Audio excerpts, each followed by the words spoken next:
in the middle of this pandemic, why do Republicans have time to hold a hearing on the Supreme Court instead of providing a significant economic need for localities? I'll tell you why.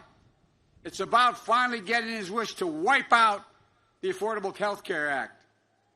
Because their nominee has said in the past that the law should be struck down. His relentless effort to eliminate the Affordable Care Act provided health care coverage for 20 million people who didn't have it. Protections for well over 100 million people with pre-existing conditions. By replacing Justice Ruth Bader Ginsburg with someone who will undo her legacy, President Trump is attempting to roll back Americans' rights for decades to come.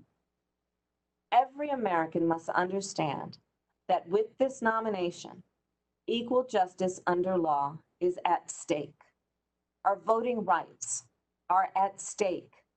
Workers' rights are at stake. Consumer rights are at stake. The right to a safe and legal abortion is at stake. And holding corporations accountable is at stake. And again, there's so much more.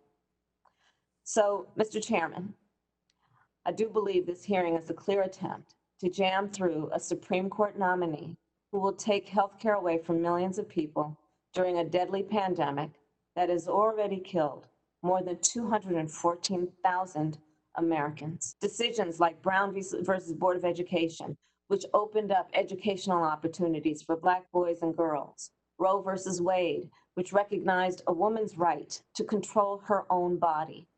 Loving v. Virginia and Obergefell v. Hodges, which recognized that love is love and that marriage equality is the law of the land. The United States Supreme Court is often the last refuge for equal justice when our constitutional rights are being violated.